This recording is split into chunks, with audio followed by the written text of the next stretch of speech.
Hello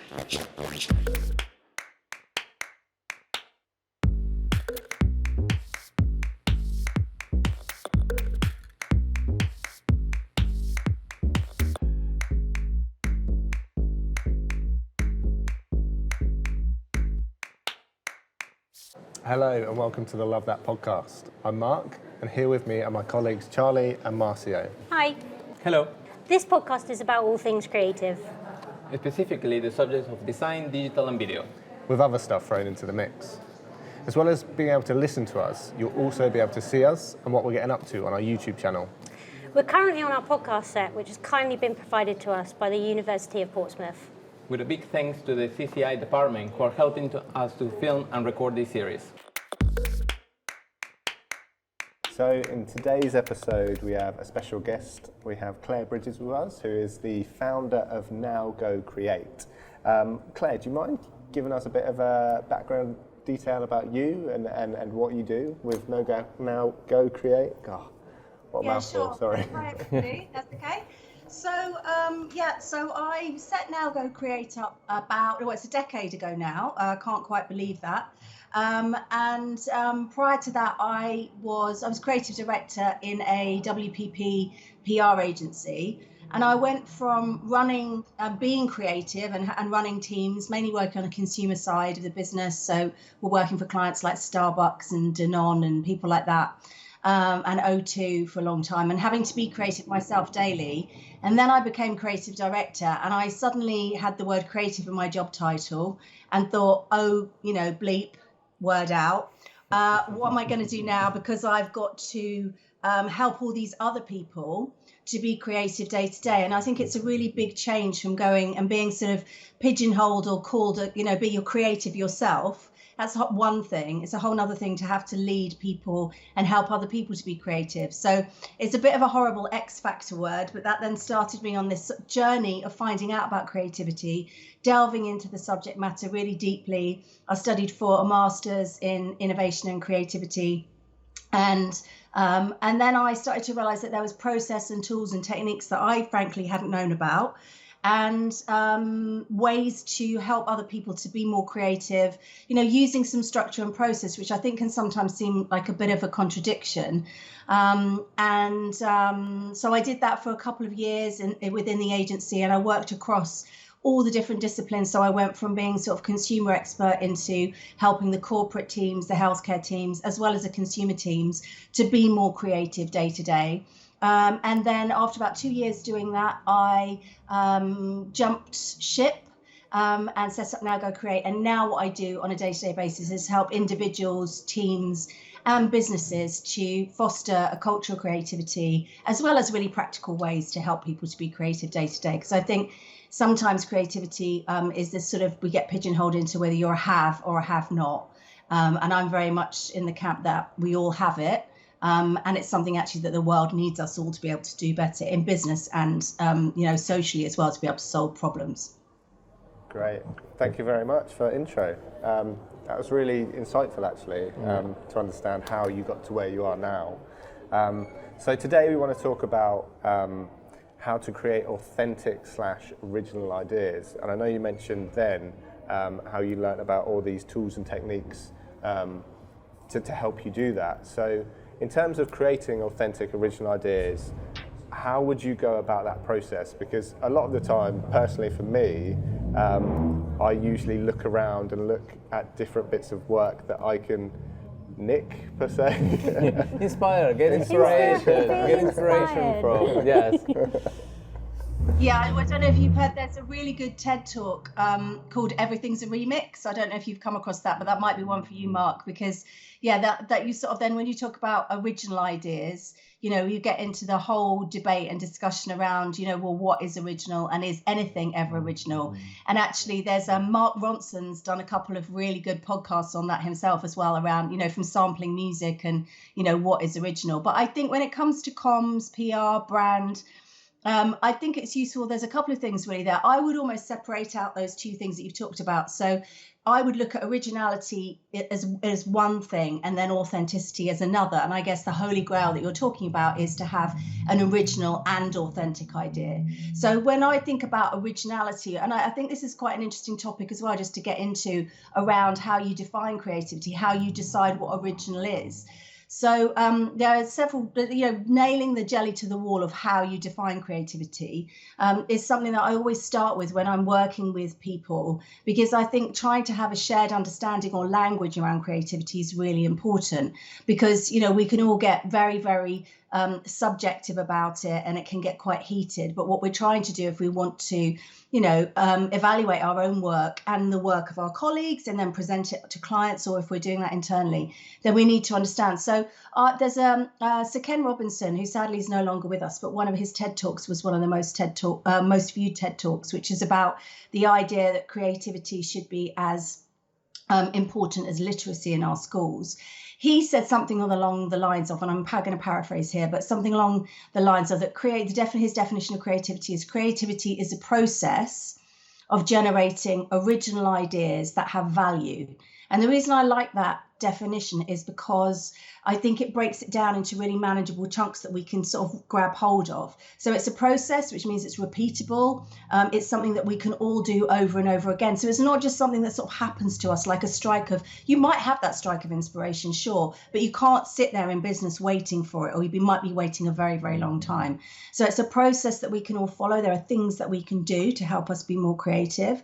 And that idea of an original idea is, how original is it? And sometimes that's about context. So, when most of the time, in most of our day-to-day lives, we're not working on something like Tesla or SpaceX or whatever the thing might be that would be considered to be groundbreaking, brand new to the world, but it might be new to the space that we're working in, working at BCG. It might be new to the built environment where it's something that happens every day in a consumer setting. It might be something that happens every day in FMCG, but not in B2B. So there's that idea of like originality. So how new is it is the question I always ask. And then there's that value. So lots of the clients that I work with, it's not always about a pound or a dollar value. It's not just about selling more, pepperami or whatever it might be. It might be about changing behavior. It might be about getting people to vote for something. It might be about getting people to support something. So the question you're then asking is, what value is it bringing?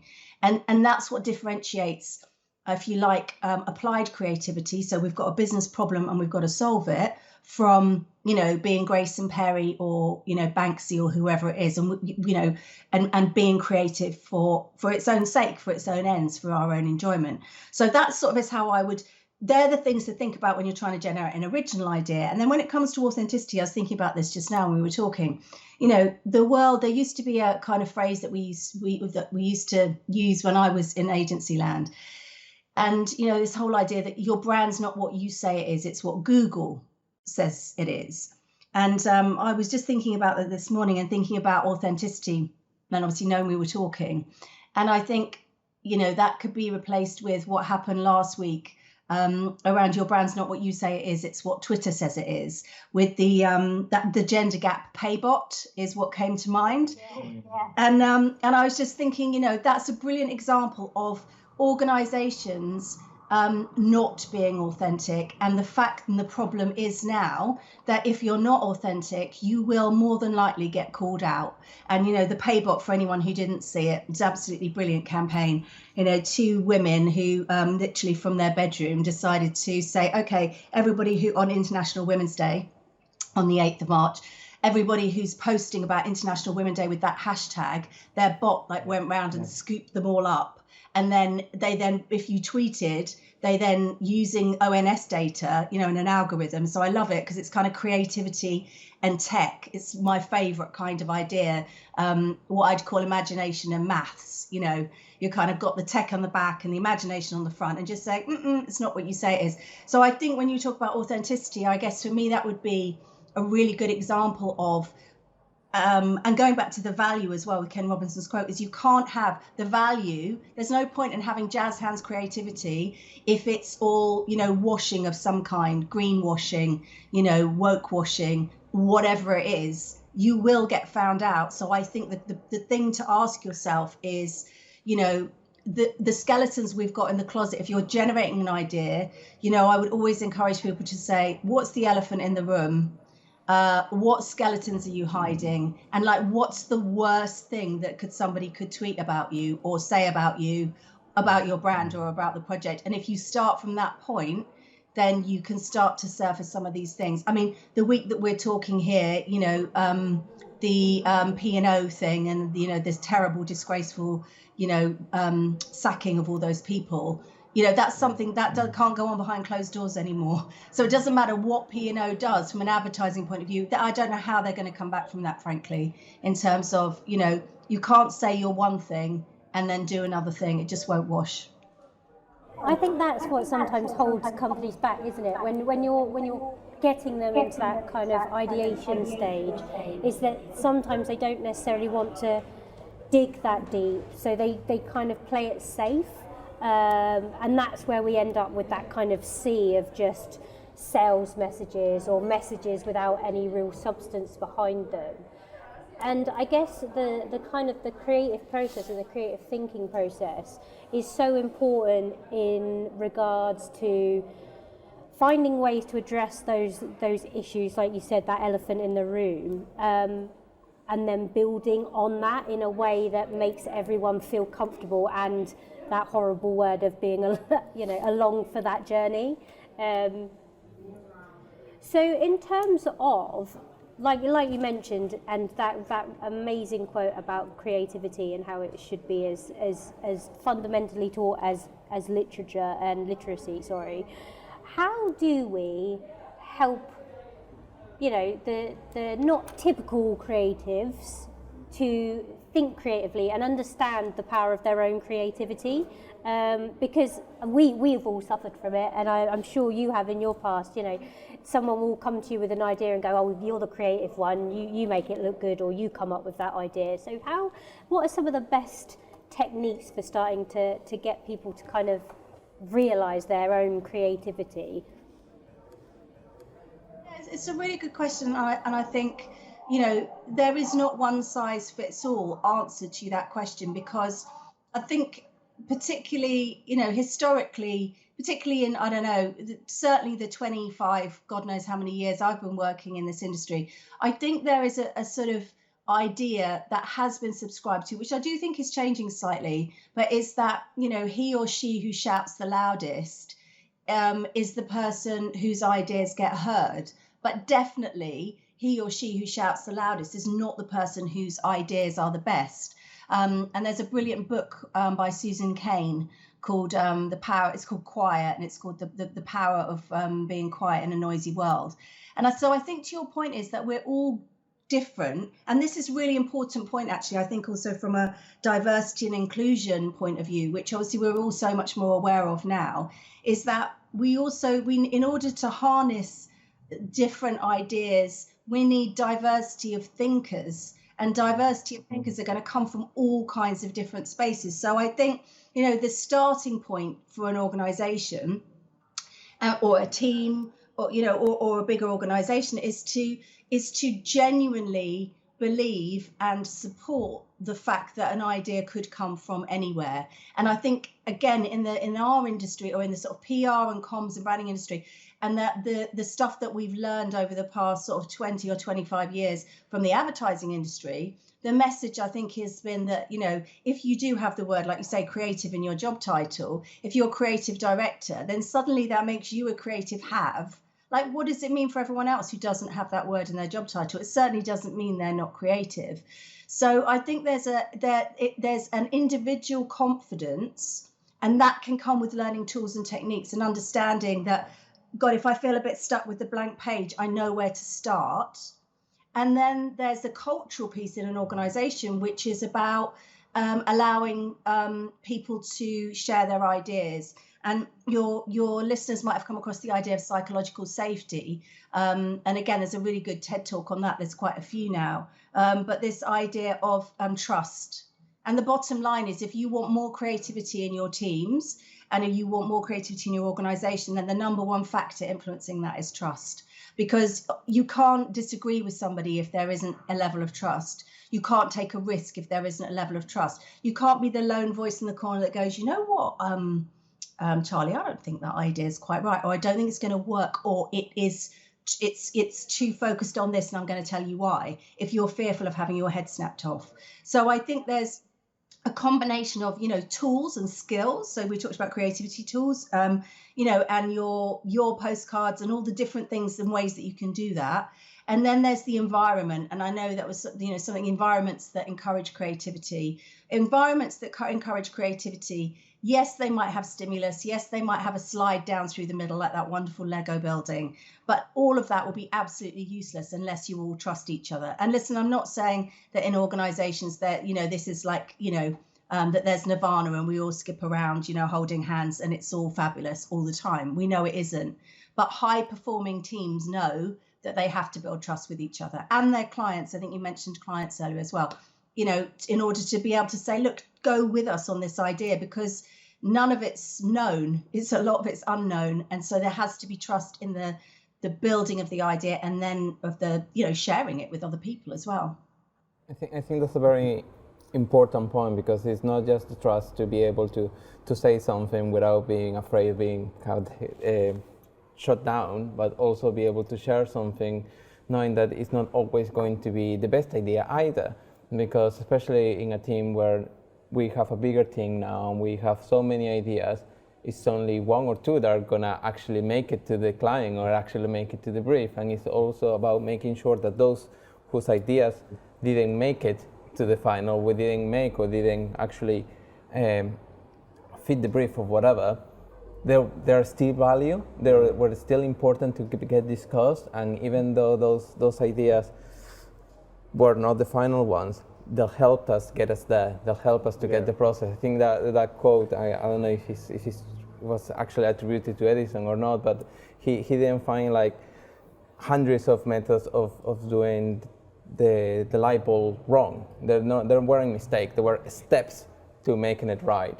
And I think that's something that we just have to make those jobs or those roles that are perceived as not creative, that them being creative is part of everything as well, it's part of the whole company. I think it's about their development as well. Yeah. So obviously, like you said, Claire, about there being trust for them to be able to speak. I think they need that experience to be sat in that room to help come up with these ideas. And the more they do that, the more they'll be confident and the more they'll feel like they can come up with these outlandish ideas that before they might have thought, oh, they'll just laugh at me. But as long as you have that open forum and they're given the time to think creatively, then I think it's a good step for them from a development point of view as well. It's almost placing the value in the contribution, not just the final outcome, not the isn't final it? delivery. It's like you said, It's Claire, a journey. It's I don't want to say that word. It's having that safe environment to feel you can truly contribute and collaborate with people in in an authentic way, essentially, making sure that when you disagree, that you can disagree, and when you agree or when you think something should go a different way, you can. And I think some of that does come from exposure to tools that help people understand that creativity isn't just about being good at Photoshop or being good at After Effects. It actually comes from your own amazing brain. Yeah. And I think oh, sorry, Claire. Sorry, I was just going to say there, I think it's really important to say, we're talking about being in a room and we're talking about sharing ideas. One thing, if we can just take something out of this damn lockdown scenario, is that actually technology has had to step up to help us to have, dispersed teams. And that, I think one upside from that has been the kind of proliferation of tools like Miro and Mural, and a tool that I love, which is called Use Canva, which enables people to generate ideas remotely in their own time, without saying a word, without necessarily having to even be in a room with other people, and actually, just as crucially in some instances, do it anonymously. so that there's no hierarchy, there's no bias, there's no shouting. So I think, you know, some of those collaboration tools I'm definitely now taking into this kind of new world of hybrid, or even, you know, I think to challenge the notion to a certain extent that you ever need to have a group brainstorm in a room. You don't necessarily even have to do that. You know, you can work in pairs, you can work in threes, you can work remotely, you can work together. And I think, you know, a badly run brainstorm, if you don't have any tools and if you don't have any facilitation skills, it's actually just a really badly run meeting. And, you know, who wants to be in one of those? So Yeah. I just wanted to say that there, because I think that the technology has helped us. So. Definitely. And having something like that allows people not just to focus on it at a specific time, but to go back to it. Yeah. Because I mean, there's been instances in my past where I've come up with an idea while I'm having a shower in the morning, and I a bit graphic, so don't think to be able to go put that down and put that into like a big collaboration like Miro, and then getting that idea out. I mean, because it could be the idea I actually had was really good, and we progressed it on, and it turned out being a great piece of work. Yeah, so, sometimes the brain doesn't know 9 to 5, isn't it? Yeah. It goes to the back of your mind, and it just comes on it. You wake up and you think of something. Exactly, and with our LoveThat launch video, like, creativity isn't 9 to 5. Yeah. No. It's all the time. It can prop up from anywhere. I just want to give you the opportunity to provide your contact details for anyone watching that is really interested in Now Go Create. How can they get in touch with you? Okay, so you can email me. It's probably the easiest way. So I'm Claire with an I, so CLAIRE @nowgocreate.co.uk. We're on all the usual social channels at Now Go Create. And you can find me on LinkedIn. Our website's nowgocreate.co.uk. So yeah, give us a yodel. And we work with all sorts of organisations. Obviously, we work with BCG and you guys, and across all sorts of different industries. So I think, you know, these are key skills for the future, and we love helping unleash people's creativity. So if that's your need or your thing, then give us a shout. Amazing. Thanks so Thank you much for very your much. time today, Claire. Thank you. Claire. See you all soon. Bye. See ya. Bye. So unfortunately, that's the end of the episode. Again, we had to cut it short, but it was really interesting, and I think we took a lot from it in terms of creative working. There's going to be and a how sequel. There's going to have to be I a hope sequel. so. I There really will hope be. so. Definitely. So yeah, I hope you enjoyed it as much as we did. Again, if you want to join the conversation, post in the comment section below the video, or if you're listening to it on Spotify, Marcio, what's the email address? hello@lovethat.co.uk. Perfect. Cool. Right. Thanks again, guys. See you all later. Bye. Cheers.